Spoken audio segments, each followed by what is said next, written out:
I wanted to do a podcast on consistency when you're trying to rehab from an injury, because it's something that I see a lot in my office. And, there are people that need to come more frequently, and that's, fine with me. I love treating people. But if you want to have quicker results and not have to come back as frequently, then it's necessary to carve out the time in your day to, make it a habit and do your exercises every single day. Doing the weekend warrior style and only doing your exercises, but a ton of them all on the weekend, is not going to be anywhere near as beneficial as doing 15 minutes of them every single day, or breaking up that repetitive strain thing that happens when you're sitting all day at a desk or sitting all day in the car. Breaking up that's a strain on the body too. We think of strain on the body as being something intense or very physical, but being sedentary is a strain on the body as well. We're meant to move. We're meant to lubricate our joints through movement and make our lymph system move better with movement. Movement is really key in having our body be as functional as possible. And it's just with how our society is set up, we're not really made to move a bunch. And, just because you work out for an hour a day doesn't negate the 10 hours you spend at your desk. It's great, but sometimes you need those little things throughout the day to break up that repetitive of 10 hours of sitting, because it's not something you can avoid, especially, you can't all just quit your jobs and change your entire lifestyle. I mean, you could, that would be great, but not everybody has that option. So, sometimes doing the exercises that are going to give you that cue all throughout the day, like if you're having a pelvic floor issue and part of it might be coming from sitting at your desk all day and we kind of round and our tailbone scoops under, it's shortening up our pelvic floor. Just every couple hours, stacking your rib cage and your pelvic floor, taking 3 breaths, and then going back to what you're doing. So you're opening up, you're expanding that pelvic floor. It's so small, but it's going to make a big difference. Or if you have shoulder issues or carpal tunnel or neck issues, doing the Brugger position every hour for 30 seconds. It's a great cue. It's a great way to break up that repetitive nature of sitting. And I also give a nice psoas stretch and strengthening combo for people to do, sort of like the Brugger when you're sitting. The same goes for other repetitive jobs that aren't sitting, that might have other issues, maybe upper body or low back, that kind of thing. You really can make an incredible change by being consistent with your exercises. Again, I love to see people in the office. I feel like my patients are my friends, but if you want to be able to come in less or feel better long term, taking ownership of your movement and making it a priority is going to be what helps you more and long term. And I'm not saying it like it's an easy thing, because it's not an easy thing. And it's, something I struggle with as I put more on my plate, had kids, do the online stuff, the podcasting, all of that. My schedule is getting more and more full, and those systems I used to have in place to keep myself from getting injured kind of fall by the wayside, because you're running. So I get it. And I had an injury last year myself because I stopped doing my prehab exercises. And I know better than anyone else that that can happen. I see it every day in the office, and I still let myself do that. And so I get it. It's a tough thing, but if you want to make that necessary change, that's going to be important. What I had happen was a hip issue. I danced my whole life, and all the way through college, I did a ton of yoga that really relied on my over flexibility and less on my strength. And when you come out of school, you don't know. You keep learning. So as I kept learning and doing more rehab and that type of thing after school, I learned the importance of centrating my joints and all of that. And I knew that I would be prone to deterioration of my hip joints because of how flexible and how lax my ligaments are in my hip. And I didn't keep up with the exercises that I put in place because I know that I am prone to these things. And from October until January, I woke up one day and could not move my left hip without sharp, bring you to your knees pain. And I'm talking sharp, terrible pain. And that is coming from someone who gave birth without drugs or an epidural to a 10-pound giant-headed baby. So it was bad. And I was so upset with myself because I know better. I had exercises that I did to avoid this, and I got lazy. And I essentially let it happen to myself. So I can tell you that doing 15 minutes of my exercises every day to prevent that injury was way easier than trying to rehab the injury. And I started rehabbing it in February or March, and right now I don't have any sharp pain. I have tightness because of it's your brain's defense mechanism to protect the area, but it's 95% better, and I'm trying to work in a safe way to return to those super hypermobile postures that I did in yoga, like lotus and the binds and all of that, with my joints centrated so that I can safely open back up with the head of the femur sitting nice and even in the acetabulum for the hip.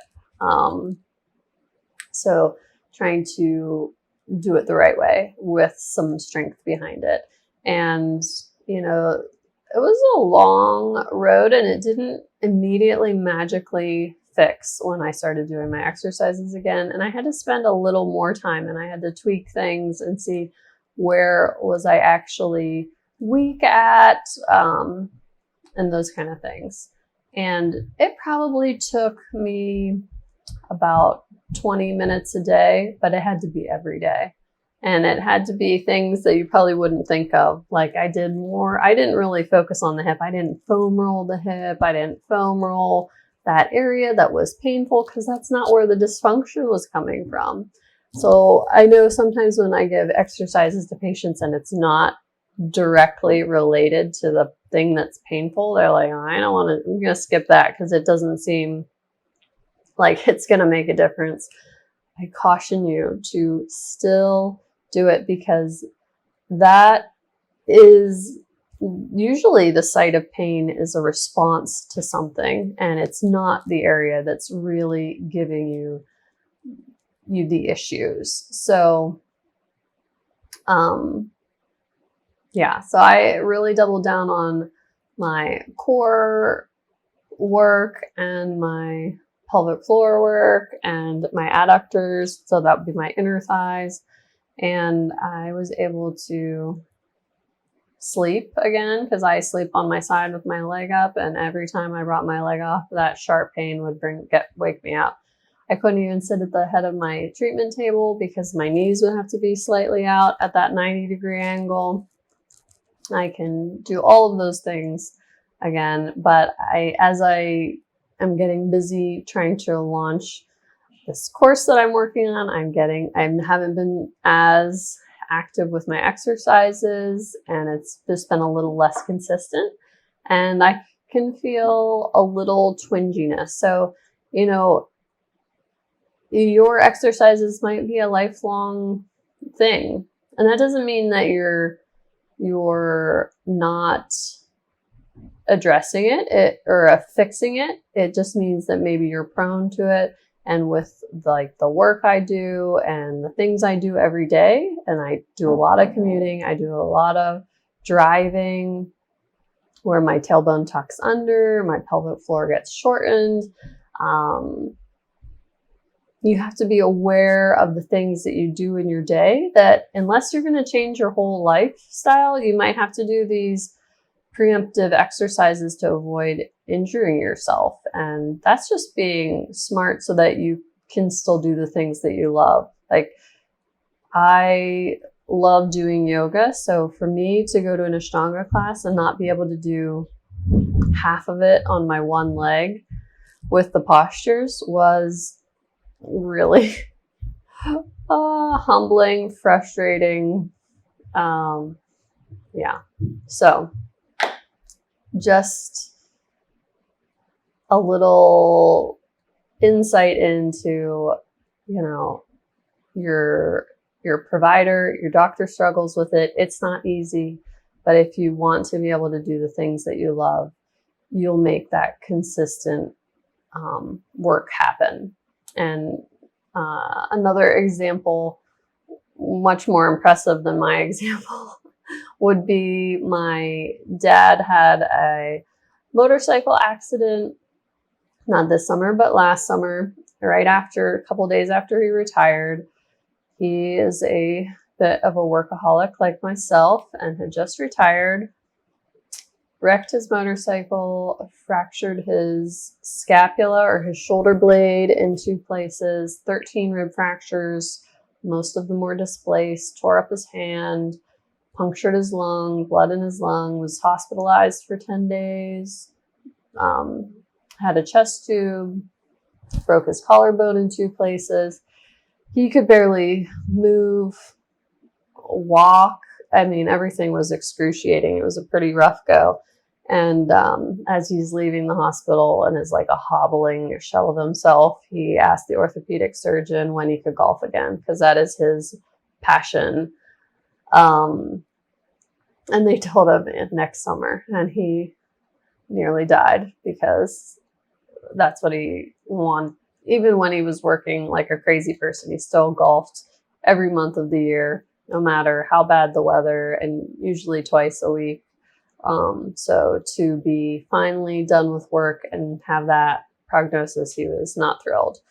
So he was my most frequent flyer patient. So lucky for him, he didn't have to deal with the constraints of rehab in the insurance sense, because I'm sure for insurance purposes, in an injury like his, he would have gotten, I don't know, twice a week for a few weeks, once a week for a few weeks, and then like, okay, just let those ribs heal and let that scapula heal back together.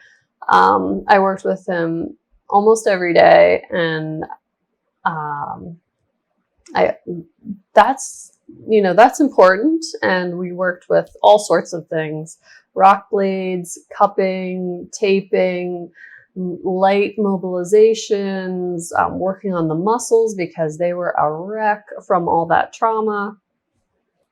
And that's important. But what he killed it at was his homework. He had a checklist, and he is a type A and I said, this is what's going to help you golf quicker.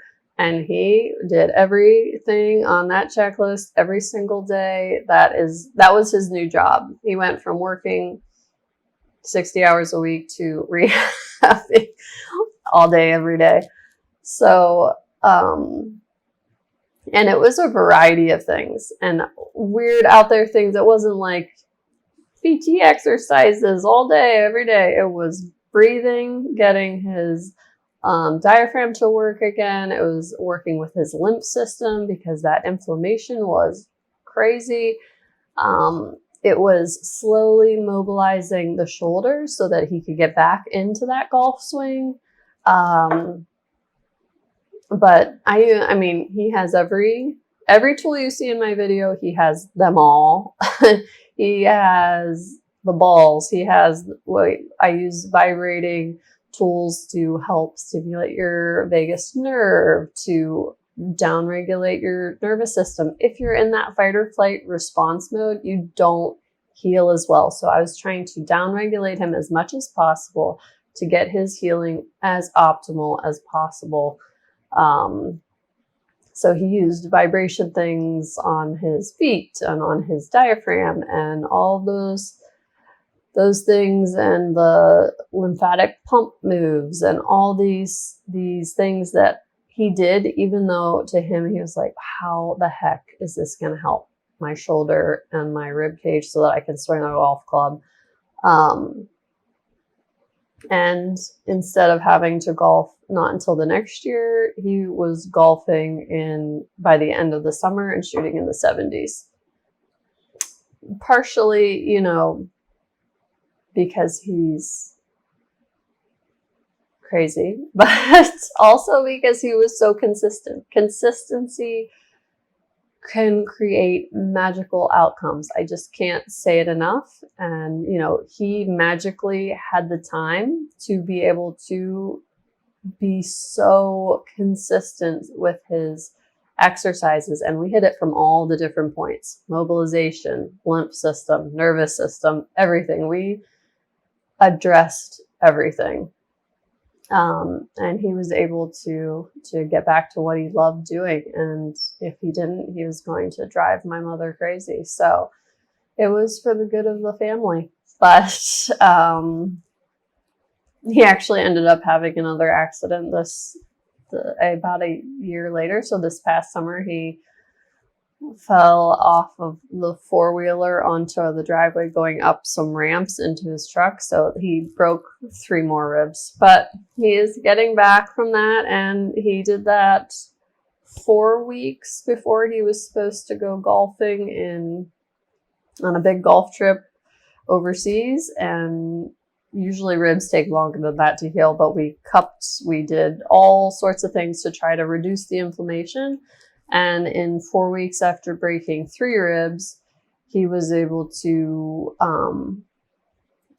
golf 36 holes a day without a cart. So he got to do his trip. He is the king of consistency until he's able to golf again. As soon as he's able to golf again, he is the worst with doing his exercises. He has this goal, he gets it, and then he slacks off. So we have to work on that with him. But when faced with having to do nothing, he is super consistent. So I guess it's and that was the same with me. Maybe we're way more alike than either of us realized, but I let life just derail my exercises. And I didn't see it until it hit me like a truck that I can't move my leg and I can't even treat patients because I can't sit at the head of my treatment table. And then, then we put in this effort every single day because we will get better ASAP. So I think every person has that point, and it's, what is that point for you? When is it going to be so bad that you want to do these things every single day to make that magical outcome? Or what kind of things do you want to accomplish? Or even figuring out that this, whatever it is that you're suffering with, doesn't have to be the norm. And not even, when I look at it from an even more holistic point, ideally you have all the different parts in play. You do my stuff with the musculoskeletal system, the breath work works both musculoskeletal system and stress response because it's working on downregulating your nervous system. You would meditate or see someone to work on the mental stress. You would increase your water intake. You would get your nutrition dialed in, because you can also create tons of inflammation through your nutrition. There are lots of different facets that control how we heal. And ideally, in a perfect world, we would address all of those things and try to be consistent. But I would start with baby steps so that it's more attainable, palatable to your life, that kind of thing. So even if it's just that 30-second daily, every hour stretch at your desk, start there and then add little things every couple weeks. So you create that habit, carve out that time every day for yourself, and then add something little each week till you're at the point where you're more active, less inflamed, and in less pain. Because we want it to be something that you can sustain, not an hour every day that is going to make it just not fit into your schedule. So that is my soapbox talk on consistency, with a few examples from, to show you that it can be done and that we're all human, and even your practitioner can get their butt kicked by an injury. So thank you for listening. And if you have any questions or anything like that, just drop it below or email me, and I will talk to you next week.